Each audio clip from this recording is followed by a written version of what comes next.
Some consider him one of the most significant advocates of marijuana legalization. And now that Marc Emery has been released from a U.S. prison, he could be back in Canada by next month. Emery was jailed for 5 years for selling marijuana seeds to American customers. At the time, the U.S. Drug Enforcement Agency called his arrest a significant blow to the legalization movement. But many consider Emery's years of crusading for the cause the reason why pot is now legal in some American states. And Marc Emery joins us on the phone. Marc, describe for us where you are and also where you are in terms of the release process. Well, I'm in what they call in Louisiana a parish prison. It's the Kansas Detention Center. It's a very terrible, on a lot of levels, detention center where they hold people here like 20, 30 years who've been sentenced in Louisiana. Louisiana sentences people to longer jail sentences and more of them than any other state in the United States. And I happen to be in this wing where deportable aliens are kept. Almost everyone else here is Mexican, and I'm the one non-Mexican person awaiting deportation. So hopefully I've been here 3 weeks, and hopefully I'll be gone in another 3 weeks back to finally in Canada. How safe has it been for you, not just in Louisiana, but before in the other prisons that you were in?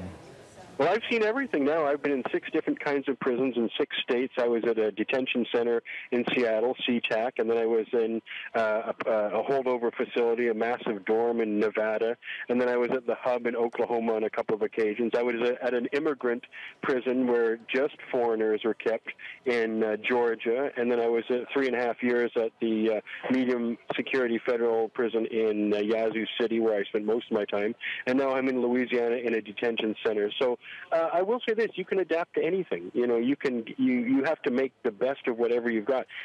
Becoming miserable is not an option. Once you become really miserable, your time is terrible. One last thing, and we're going to talk more about this when I finally get to interview you face to face, but for now, you're paying attention to the magazines and the newspapers. You know, things have changed, at least in parts of the United States, when it comes to marijuana. How's it been for you to see those changes from within a prison? Well, you know, I'm vain and arrogant enough to presume to take some credit for those changes. You know, the $5 million I gave away from that 10 years of seed selling went to projects like getting medical marijuana legal in 1998 in Washington, D.C., and getting medical marijuana legal in Colorado in 2000 and Arizona in 2000 and even other states, too.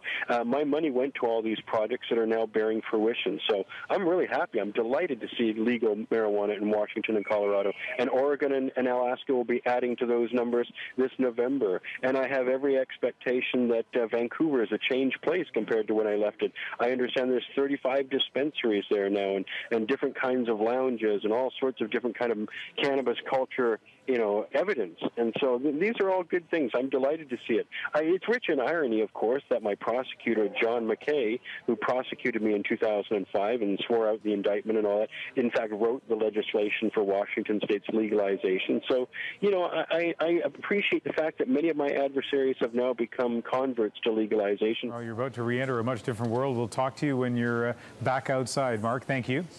All right, Ian. Nice to talk to you. Bye now.